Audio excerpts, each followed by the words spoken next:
Welcome back to Corewisdom, the channel for wisdom, choices, worth, and growth. I hope everyone is doing fine. Today, outside, the rain is just pouring down, and that's a perfect opportunity to get some work done. So, today I want to talk about a topic that, well, I guess most of us feel this maybe many times during life, and that is getting stuck. And I boldly claim that we all get stuck sometimes in different areas of life, in different periods of life. Sometimes it's short, sometimes it's long lasting. And I want to shed some light on how we can get stuck and what you can potentially do about it. So, some examples of how you can get stuck. You can feel stuck in your home, like in your living place. You can get stuck in family issues. You can get stuck at work. You can get stuck socially. You can get stuck with your spouse or your partner, and so on. The list is long, so I'm not going to go into everything.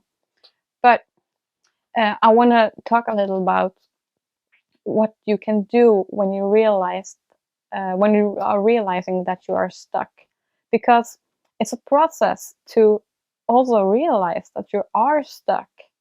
Sometimes, in my experience, that feeling can come in sort of a disguise. Sometimes you feel bored, or you feel anxious, or it could be any feeling. But if you dive more into that feeling and you start to reflect a bit on it, then you might be able to realize that it's not anxiety, it's not boredom, it's not frustration. It's the fact that you feel stuck. So let's say you get stuck in your workplace. How can that work, and how can you get out of that?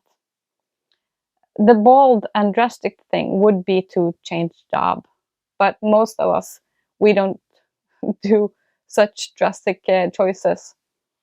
But there are other ways to solve that problem. You can speak freely with your boss if your boss is an okay person and listens to you, and explain that maybe you feel ready for some new challenges, or more responsibility, or maybe less responsibility. That's one way to do it.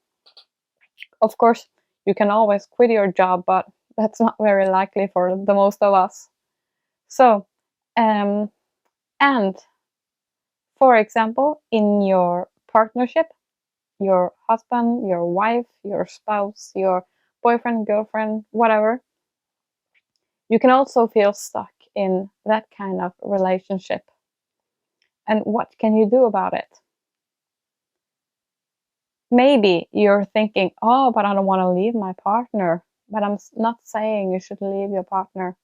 I'm saying one way to resolve that is to sit down with your partner and talk openly and freely and be honest and tell him or her how you feel. And maybe the two of you together can come up with some creative solutions to maybe get some more freedom into the relationship, maybe become a little bit less dependent on each other, but also show each other trust, give each other space to grow, and nurture each other the right way. So, and the same goes for family and friends. And as for the place you're living, your home, you don't need to give up your house or apartment and move away, but maybe it can work for you to take some time off. Maybe go on a little trip somewhere. And that's not a permanent solution.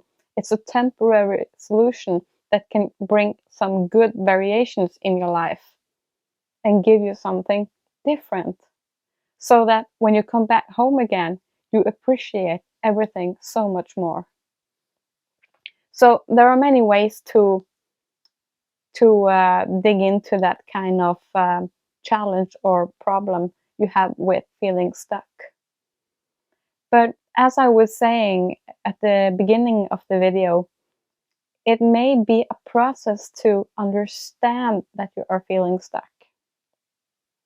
So I can give you an example from my own life. Every time I feel stuck, I want to cut my hair. And I know it sounds a bit strange, and it was a process for me to realize what that really meant when I felt the urge to cut my hair. But eventually I understood that, aha, every time I want to cut my hair, it means I'm longing for some sort of change. And the desire for change often, for me anyway, stems from the feeling of being stuck. Because I tend a lot to get very stuck inside my own mind. As you might know by now, I'm a thinker. I think all the time. I often wander around in my own head and my own thoughts. And sometimes I just overthink and I sort of get stuck, if you know what I mean, like mentally. And perhaps maybe that's the case for many of you out there as well. I don't know. Only you know if you can resonate with what I'm saying. But I do think that most of you will understand what I'm saying anyway. So first you have to explore, where do I feel stuck? And what kind of feeling can it disguise as? Are you feeling bored in some area of your life? Are you feeling anxious? Maybe you have some resentment.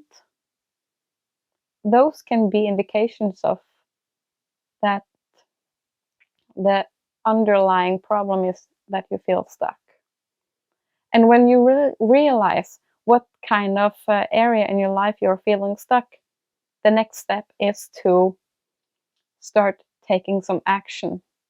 Sit down and make a plan for yourself. Ask yourself, what can I do? How far am I willing to go to resolve this? I mean, how drastic do you want to dive into this situation? Are you brave enough to do something really radical? Or do you prefer that small, minor change? And the most of us will probably go to that step first. We always try the small change first.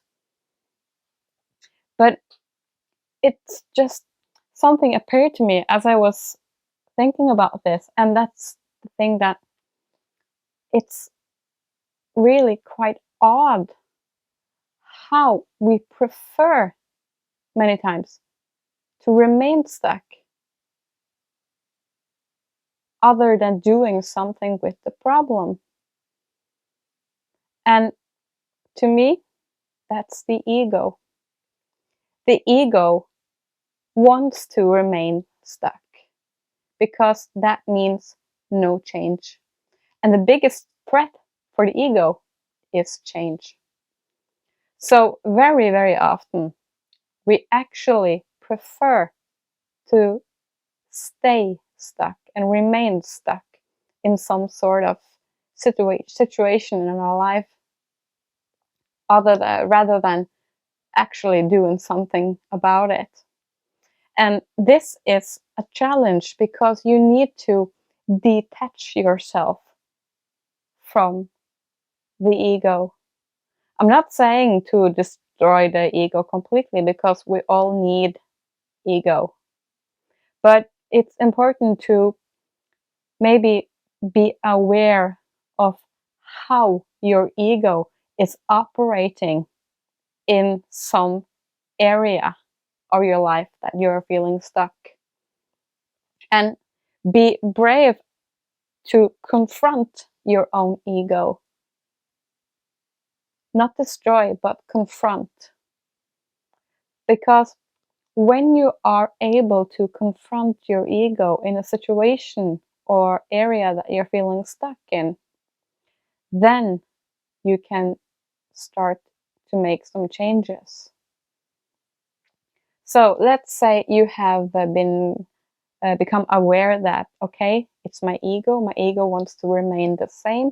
My ego doesn't like change.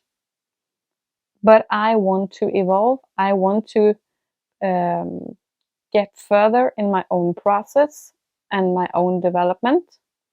So I'm gonna try to sort of bypass my own ego in this situation.